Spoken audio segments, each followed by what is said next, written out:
هادي له وأشهد أن لا إله إلا الله وأشهد أن محمدًا عبده ورسوله أما بعد فأعوذ بالله من الشيطان الرجيم بسم الله الرحمن الرحيم المال والبنون زينة الحياة الدنيا۔ جناب صدر محترم، ناظم اجلاس، اسٹیج پر جلوہ افروز حضرات علماء کرام، سامعین اور ہماری مائیں بہنیں اور پیارے بچوں، آج کے اس جلسے میں آپ حضرات کی یہ شرکت دیکھ کر اور یہ ازدحام دیکھ کر بڑی خوشی ہو رہی ہے۔ اللہ تعالیٰ آپ تمام حضرات کی اس آمد کو قبول فرمائے اور اس جلسے کو منعقد کرنے والے حضرات کی کاوشوں کو اور ان کی محنتوں کو قبول فرمائے۔ آج کا جو عنوان ہے وہ ہے اولاد کی دینی تربیت۔ حضرات گرامی، اولاد ہمارے لیے ایک پھول کی طرح ہوتا ہے۔ اولاد ہمارے آنکھوں کا نور ہے، دل کا سرور ہے، ہمارا چین ہے، ہمارا قرار ہے۔ دنیا بڑی خوبصورت ہوتی ہے جب ہماری اولاد ہمارے ساتھ ہوتی ہے۔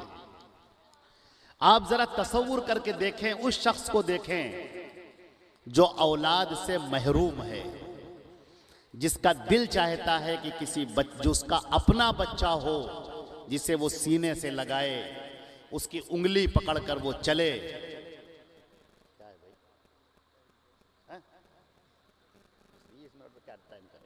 بات کرتے ہیں، فالتو باتیں نہ کریں۔ یہ اولاد اللہ رب العزت کا عطیہ ہے۔ اللہ رب العزت نے قرآن پاک میں خود فرمایا، المال والبنون، مال اور اولاد زینت الحیات الدنیا، یہ دنیا کی زندگی کے تمہارے لیے زینت ہے، بہترین زینت ہے تمہارے لیے۔ یہ ہم نے تمہیں اولاد دی ہے تاکہ تمہارا دل ٹھنڈا ہو جائے، تمہاری آنکھوں کو سکون آ جائے۔ لیکن عزیزان محترم، یہ جو اولاد ہمیں اللہ نے دی ہے، اللہ نے فرمایا انما اموالکم و اولادکم فتنہ، جو ہم نے تمہیں مال دیا ہے، ہم نے تمہیں جو اولاد دی ہے، وہ تمہاری آزمائش کے لیے ہے۔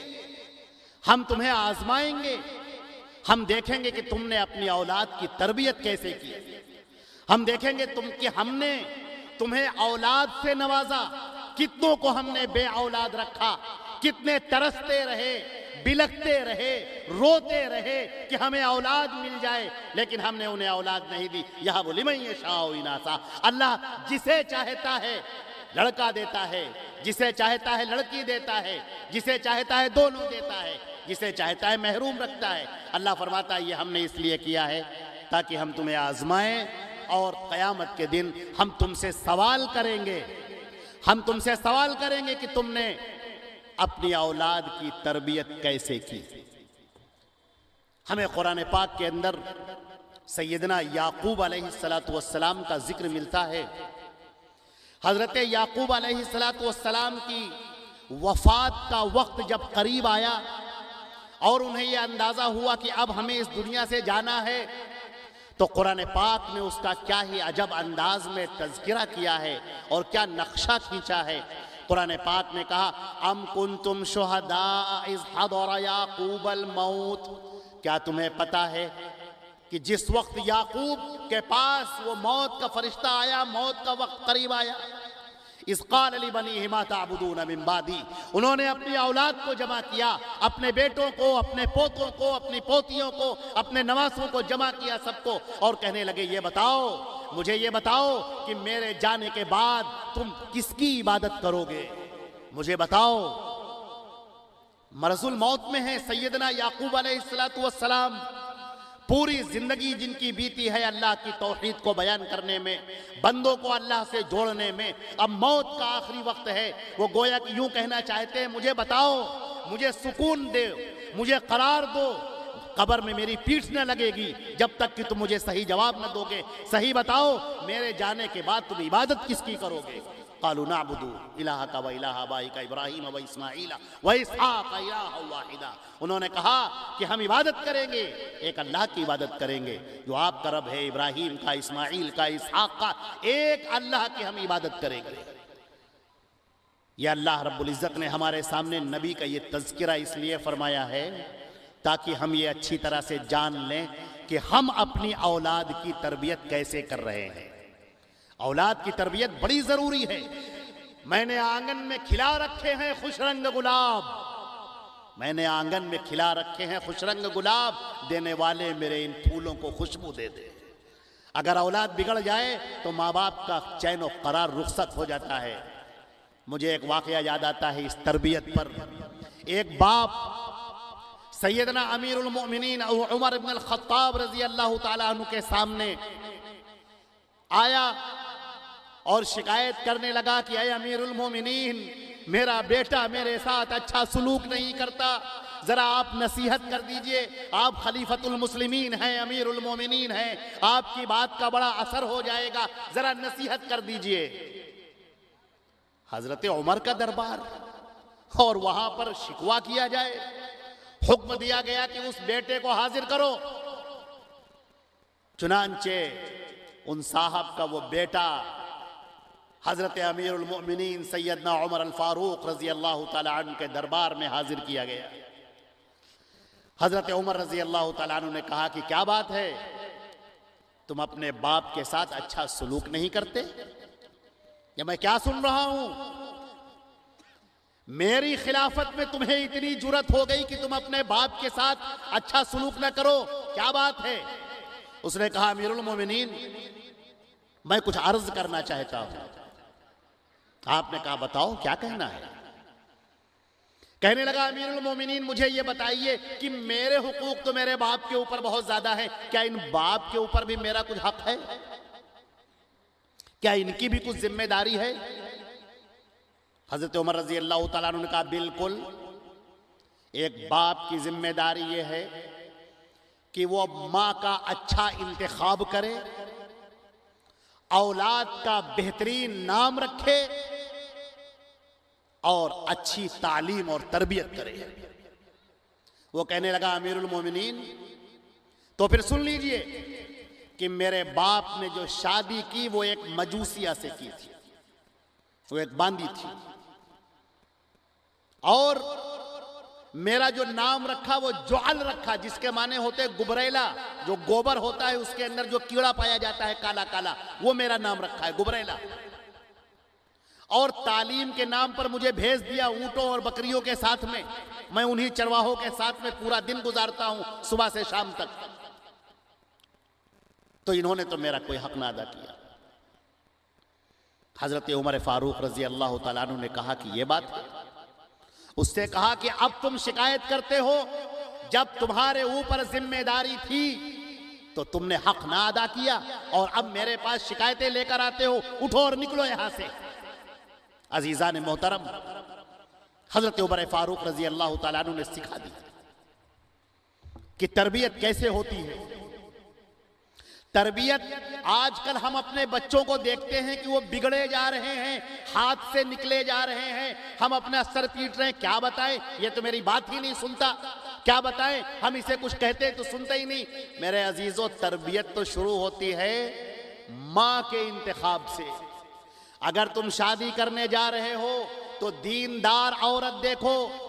اگر گھر کے اندر بہو لانے جا رہے ہو تو عورت ہو یا مرد دونوں سے نیک بہو لے کر آئیے اپنے گھر کے اندر.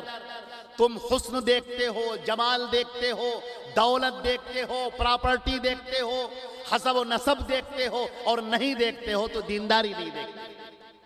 عورتیں ہمارے یہاں جاتی ہیں، لڑکی دیکھنے گئی ہیں، کیا دیکھ رہی ہیں؟ لڑکی کی آنکھ کیسی ہے، ناک بڑی چھوٹی ہے، قد بڑا چھوٹا ہے، وہ ایسے ایسے چل رہی تھی، ایسے بات کر رہی تھی، لمبی نہیں ہے، گورا رنگ نہیں ہے، وغیرہ وغیرہ. یہ سب دیکھ کر تم شادی کرو گے اور امید کرو گے کہ تربیت ہو بہترین، جہاں پر فرشتوں کی دعائیں ہوں، فرشتوں کی آمد ہو، اللہ کی رحمتوں کا نزول ہو؟ یہ کیسے ہو سکتا ہے؟ ہماری وہ بچیاں جو دینداری کو ترجیح دیتی ہیں، نقاب پہنتی ہیں، نمازوں کی پابند ہیں، تلاوت کرتی ہیں، ذکر کرتی ہیں، تم نے ان کی تو کوئی پرواہ نہ کی۔ تمہیں چاہیے تو وہ ٹک ٹاک کی گرلز چاہیے تھی، تمہیں وہ فیشنیبل چاہیے تھی، تمہیں تو شمع محفل بنانا تھا، تو اب کس بات کی شکایت ہے جب تمہارے گھر میں شیطان ناچ رہا ہے؟ اب کس بات کی شکایت کرتے؟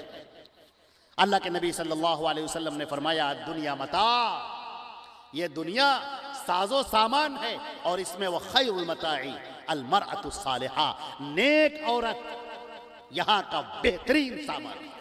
تم نیک عورت کی تلاش کرو، شادی سے پہلے نیک عورت کی تلاش کرو، اور شادی اسلامی طریقے پر کرو۔ اس کے بعد جب شادی ہو جائے تو اللہ کے نبی صلی اللہ علیہ وسلم نیک اولاد کی دعائیں سکھائی ہیں، اور اللہ نے قرآن پاک میں تذکرہ کیا ہے انبیاء کرام کا کہ وہ کیسے دعا کرتے تھے۔ اے اللہ رب ہب لی من الصالحین، اے اللہ مجھے نیک اولاد عطا فرما، ربنا ہب لنا من لدنک ذریۃ طیبہ، اے میرے پروردگار اپنی جانب سے مجھے نیک اولاد عطا فرما۔ یہاں تو شادی ہوتی نہیں کہ اڑوس پڑوس کے لوگ، خاندان کے لوگ پوچھنے لگتے ہیں ارے بھائی بتائیے خوشخبری کب آ رہی ہے، کچھ سنائیے کب خوشخبری آ رہی ہے، اس کو کہہ کے اس کا دماغ پنچر کر دیتے ہیں۔ یہ کون سی بات ہے بھائی؟ یہ اللہ کی دین ہے، اللہ کو جب دینا ہوگا اللہ تعالیٰ اولاد دے گا۔ آپ کا فرض یہ ہے آپ اللہ سے نیک اولاد کی تمنا کریں، اللہ سے مانگیں اے اللہ مجھے نیک اولاد عطا فرما، اے اللہ صالح اولاد عطا فرما، اے اللہ آنکھوں کی ٹھنڈک ہو وہ اولاد عطا فرما، جو دین کی داعی ہو وہ اولاد عطا فرما۔ اے اللہ جو اولاد تو ہمیں عطا فرمائے گا اے اللہ یہ اسلام کی بہترین داعی ہوگی، اسلام کے پلر کو مضبوط کرنے والی ہوگی، ہماری آنکھوں کی ٹھنڈک ہوگی، اے اللہ امت مسلمہ کے لیے رحمت ہوگی۔ یہ آپ کا فرض ہے کہ آپ دعا کریں۔ اور عزیزان محترم، جب بچہ دنیا میں آ جائے، آج ہمارے ہاں دیکھیے جیسے ہی بچہ پیدا ہوتا ہے تو جو خوشی منائی جاتی ہے وہ انتہائی مشرکانہ، کافرانہ، جاہلانہ تہذیب کے ساتھ خوشی منائی جاتی ہے۔ کیک کاٹا جا رہا ہے، غبارے پھوڑے جا رہے ہیں، کینڈل جلائی جا رہی ہے، اور کیک لے کے ایک دوسرے کے چہرے پہ ملا جا رہا ہے، ہڑدنگ ہے، خوشی نہیں ہے، ہڑدنگ ہو رہا ہے۔ اللہ کے نبی صلی اللہ علیہ وسلم کی تعلیم یہ نہیں ہے۔ تعلیم یہ ہے کہ جب اولاد آپ کے ہاں آئے تو اس کی تحنیک کرائیں کہ نیک بزرگ صالح کے پاس لے گئے اور اس نے کھجور چبائی اور تھوڑی سی منہ میں ڈال دی۔ نبی کریم صلی اللہ علیہ وسلم نے ایسا فرمایا۔ اس کے بعد اس کے کان میں اذان کہی جائے۔ بچے کے کان میں سب سے پہلی چیز جو پہنچ رہی ہے وہ اللہ کی توحید پہنچ رہی ہے۔ یہ دل کی تختی بالکل صاف ہے اور اس کے اندر کلمہ لا الہ الا اللہ لکھا جا رہا ہے۔ یہ بچہ ہے، اس بچے کے دل کی تختی کتنی صاف ہوگی، نور سے بھر گیا دل اس کا۔ ابھی دنیا کے اندر آیا اور آپ نے نور سے اس کا دل بھر دیا، ایمان سے اس کا دل منور کر دیا۔ یہاں تو اسی کے سامنے گانے ہو رہے ہیں، گانے بجائے جا رہے ہیں، ڈانس کیا جا رہا ہے، اس کی فوٹو سیلفی کھینچی جا رہی ہے، واٹس ایپ پر لگائی جا رہی ہے، اسٹیٹس پر لگائی جا رہی ہے، انسٹاگرام پر لگائی جا رہی ہے، لوگ دیکھ رہے ہیں اور ہا ہا ہو رہا ہے۔ کوئی اسلامی طریقہ باقی نہیں۔ اور 7ویں دن اس کا عقیقہ کرنا ہے، یہ سنت ہے۔ نبی کریم صلی اللہ علیہ وسلم نے فرمایا کہ الولد مرہون بعقیقتہ، یہ بچہ جو اللہ نے تمہیں دیا ہے اللہ کے پاس گروی رکھا ہے، خون بہاؤ، عقیقہ کرو اور اس کو چھڑاؤ۔ یہاں تو چھٹی کا رواج شروع ہو گیا ہے، پتہ نہیں یہاں ہے کہ نہیں چھٹی کا رواج، چھٹے دن ہوگا۔ 7ویں دن عقیقہ کرنا سنت ہے۔ بعض لوگ عقیقہ کرتے ہی نہیں ہیں، عقیقہ نہیں ہوتا ہے، انتظار کیا جا رہا ہے۔ ایک فنکشن کریں گے، گرینڈ پارٹی کریں گے اور جو بڑی سی پارٹی کریں گے، ابھی ایک بچہ پیدا ہوا، عقیقہ نہیں ہوا، اب دوسرا ہوگا، پھر تیسرا ہوگا، پھر چوتھا، اب یہ ذہن بنائے ہوئے ہیں سب کا عقیقہ ایک ساتھ کریں گے اور دھوم دھام سے کریں گے اور خوب بڑے سے پارٹی منائیں گے۔ اللہ کے بندو، یہ سنت کا طریقہ نہیں ہے، کہاں جا رہے ہو تم؟ غلط طریقہ ہے یہ۔ 7ویں دن عقیقہ کرو اس کا، اللہ نے اگر استطاعت دی ہے، اگر نہیں استطاعت ہے تو کوئی بات نہیں، جب اللہ استطاعت دے گا تو کر دینا۔ لڑکے کے لیے 2 بکرے یا بکریاں اور لڑکی کے لیے 1 بکرا یا 1 بکری، یہ عقیقے میں سنت ہے۔ اور ہم کیا بتاویں، ایک صاحب کے ہاں جانا ہوا عقیقے کے لحاظ سے، انہوں نے بلایا اور کہا مولانا صاحب ذرا مسلح پھیر دیے گا جانور کو ذبح کرنے کے لیے۔ ہم نے کیا دیکھا، اس بکرے کو سجایا گیا ہے، پھول مالائیں اس کو پہنائی گئی ہیں، اور تو اور اس کو وضو کرایا گیا ہے۔ استغفر اللہ۔ آپ یہ دیکھیں کہ یہ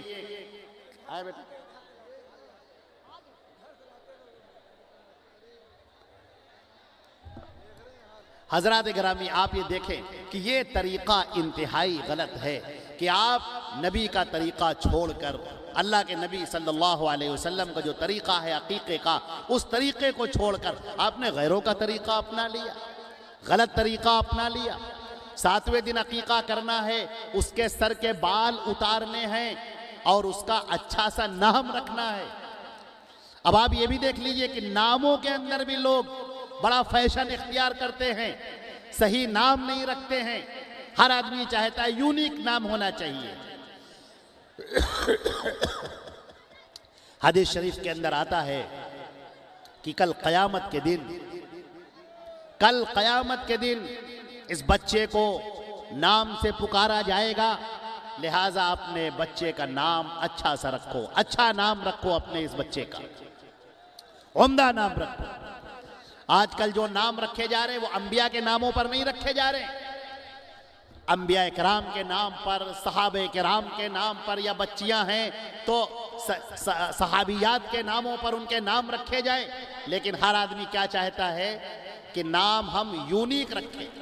ٹی وی سیریل کے نام رکھے جا رہے ہیں اور عجیب عجیب بے معنی قسم کے نام رکھے جا رہے ہیں۔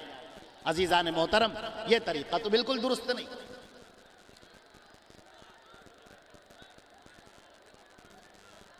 اسی طرح سے دودھ پلانا یہ بچے کا حق ہے، رضاعت، والوالدات یرضعن اولادہن حولین کاملین، مائیں اپنے بچوں کو دودھ پلائیں گی 2 سال تک۔ یہ 2 سال تک بچے کو جو دودھ پلانا ہے، اس میں بھی آج کل ایسا فیشن آ گیا ہے کہ عورتیں اپنے بچوں کو دودھ پلانا پسند نہیں کرتی ہیں، ڈبے کے دودھ پلاتی ہیں، کہیں فیگر نہ خراب ہو جائے، حسن و جمال کہیں ہمارا اس پر کوئی اثر نہ آ جائے، لہٰذا وہ دودھ پلانا پسند نہیں کرتی ہیں۔ عمرو بن العاص اپنی بیوی سے کہا کرتے تھے کہ تم بچے کو جو دودھ پلانا وہ جانوروں کی طرح دودھ مت پلانا، ایک مسلمان عورت کی طرح دودھ پلاؤ۔ تم یہ جان لو کہ تم جو یہ دودھ پلا رہی ہو اس بچے کو، یہ بچہ پروان چڑھے گا، یہ آگے چل کر اسلام کا یہ مبلغ ہے، یہ داعی ہے، یہ اسلام کی تہذیب کو، اسلام کے دین کو، اس کے عقیدے کو، اس کے منہج کو وہ لوگوں کے سامنے پیش کرنے والا ہے، لہٰذا جانوروں کی طرح اسے دودھ مت پلاؤ۔ لہٰذا آج ہماری خواتین میں یہ بھی بڑی کمی پائی جاتی ہے کہ وہ بچوں کو دودھ پلانے کے بجائے وہ ڈبے کا دودھ پلانا زیادہ پسند کرتی ہیں اور اپنا دودھ پلانا پسند نہیں کرتی ہیں۔ اللہ رب العزت نے عورت کو خاص کر دیا ہے کہ وہ بچے کی تربیت کرے۔ ماں کی گود بچے کا پہلا مدرسہ ہے۔ ماں اپنے بچے کی جیسی تربیت کرے گی اس طریقے سے بچہ آگے بڑھے گا۔ اب آپ ذرا سوچیں، بچہ جب بولنے کے لائق ہو گیا، حدیث شریف کے اندر آتا ہے نبی کریم صلی اللہ علیہ وسلم نے فرمایا اسے لا الہ الا اللہ کہنا سکھاؤ، لا الہ الا اللہ کہنا سکھاؤ۔ آج ہمارے ہاں کیا ہوتا ہے، ہم اپنے بچوں کو جب وہ کچھ بولنے کے لیے ہوتا ہے کہتے ہیں اماں کہہ لو، ابا کہو، پاپا کہو، ڈیڈی بولو، اس کو یہ بولنا سکھا رہی ہے تو بولے گا ہی وہ، آج نہیں تو کل بولے گا، تو کلمہ سکھاؤ، لا الہ الا اللہ سکھاؤ۔ اور بعض تو ایسے بھی لوگ ہیں جو اپنے بچوں کو گالیاں سکھاتے ہیں، نعوذ باللہ من ذالک، بڑا خوش ہوتے ہیں، ذرا وہ گالی سکھاتے ہیں، اور جب بچہ اپنی توتلی آواز میں گالیاں دیتا ہے بڑے ہنستے ہیں، بڑا قہقہا لگاتے ہیں، ہاتھ پر ہاتھ مار کر ہنستے ہیں، ہنسی سے دورے ہوئے جاتے ہیں یہ گالیاں دیکھ کر۔ تمہیں پتا ہے نبی کریم صلی اللہ علیہ وسلم نے کہا جس نے کسی کو ایک غلط بات سکھائی اور وہ جب تک کہتا رہے گا گناہ تمہارے اوپر پڑے گا۔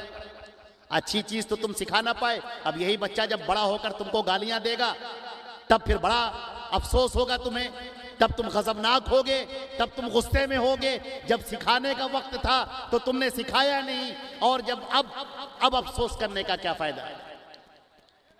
نبی کریم صلی اللہ علیہ وسلم کیسے تربیت فرمایا کرتے تھے۔ عمرو ابن ابی سلمہ رضی اللہ تعالیٰ عنہ ایک صحابی ہیں، حضرت ام سلمہ رضی اللہ تعالیٰ عنہ کے گھر میں اللہ کے نبی صلی اللہ علیہ وسلم بیٹھے ہوئے کھانا کھا رہے ہیں، اور ان کا ہاتھ پلیٹ میں چاروں طرف گھوم رہا ہے، کہیں یہاں سے کہیں وہاں سے۔ نبی کریم صلی اللہ علیہ وسلم نے کہا یا غلام سم اللہ، اے بچے اللہ کا نام لو، بسم اللہ کہو، وَكُلْ بِيَمِينِكَ، اور داہنے ہاتھ سے کھانا کھاؤ اور اپنے سامنے سے کھانا کھاؤ۔ یہ اللہ کے نبی صلی اللہ علیہ وسلم اس کی تربیت فرما رہے ہیں، اس کو دیکھ رہے ہیں۔ اور حضرت عبداللہ ابن عباس رضی اللہ تعالیٰ عنہما کی ایک روایت، نبی کریم صلی اللہ علیہ وسلم کے بارے میں فرماتے ہیں کہ میں ایک مرتبہ کنت ردف النبی صلی اللہ علیہ وسلم، میں اللہ کے نبی کے پیچھے بیٹھا ہوا تھا اونٹنی پر، آپ نے کہا یا غلام، قلت لبیک یا رسول اللہ، قال یا غلام، قلت لبیک یا رسول اللہ، قال یا غلام، قلت لبیک یا رسول اللہ، قال یا غلام انی اعلمک ثلاث کلمات احفظ اللہ احفظ اللہ تجد تجاہک، اذا سألت فاسأل اللہ، وإذا استعنت فاستعن بالله، واعلم أن الأمة لو استمعت لا ينفعوك بشيء لم ينفعوك بشيء إلا قد كتبه الله لك، وإن استمعت لا يضروك بشيء لم يضروك بشيء إلا قد كتبه الله عليك، رفعت الأقلام وجفت الصحف، رواہ ابو داؤد والترمذی۔ عبداللہ ابن عباس رضی اللہ تعالیٰ عنہما فرماتے ہیں کہ میں اللہ کے نبی صلی اللہ علیہ وسلم کی سواری کے پیچھے بیٹھا تھا، آپ نے کہا اے غلام، اے بچے سن، میں نے کہا لبیک یا رسول اللہ، آپ خاموش رہے۔ تھوڑی دیر چلنے کے بعد آپ نے کہا بچے سن، میں نے کہا لبیک یا رسول اللہ، آپ پھر خاموش رہے۔ پھر آپ نے کہا یا غلام، اے بچے سن، میں نے کہا لبیک یا رسول اللہ، آپ نے فرمایا میں تجھے 3 باتیں سکھاتا ہوں، ان باتوں کو یاد رکھو، اللہ رب العزت کی مدد کو ہمیشہ اپنے سامنے پاؤ گے۔ اللہ کو یاد رکھو، اللہ تمہاری حفاظت کرے گا، بات نمبر 1۔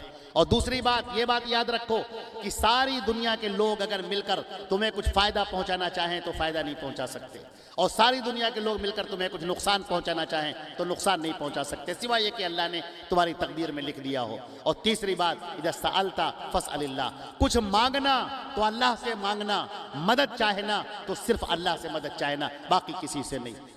نبی کریم صلی اللہ علیہ وسلم چھوٹے بچوں کی اس طرح سے تربیت کر رہے ہیں، اور ہم لوگ تو انہیں ٹی وی سیریل کے سامنے بٹھا دیتے ہیں، بچے رونے لگے تو موبائل پکڑا دیتے ہیں، خود بھی ٹی وی سیریل دیکھ رہے ہیں، بچوں کو بھی دکھا رہے ہیں، گندی چیزیں آ رہی ہیں، ایڈز آ رہے ہیں اس کے اندر، بہت غلط چیزیں آ رہی ہیں، ہم بھی دیکھ رہے ہیں، بچے بھی دیکھ رہے ہیں، بچیاں بھی دیکھ رہی ہیں، حیا اور شرم سب رخصت ہوتی جا رہی ہے، اور شیطان کھڑا ہوا قہقہے لگا رہا ہے اور بڑا خوش ہو رہا ہے کہ واہ یہ امت مسلمہ کے افراد ہیں، ہم نے تو ان کو جہنم کے راستے پر ڈال دیا، بعد میں آپ روتے پھرتے ہیں، اس سے کیا فائدہ ہے۔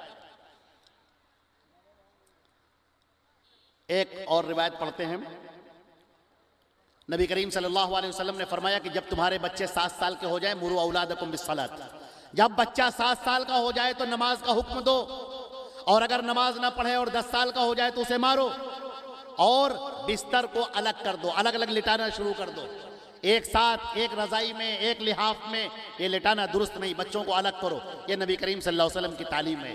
عزیزان محترم، میں اپنی باتوں کو انہی باتوں پر ختم کرتا ہوں۔ اللہ رب العزت ہم کو اور آپ کو اپنے بچوں کی بہترین تربیت کرنے کی توفیق عطا فرمائے، دینی تربیت اور اسلامی تربیت کی توفیق عطا فرمائے۔ والسلام علیکم ورحمۃ اللہ وبرکاتہ۔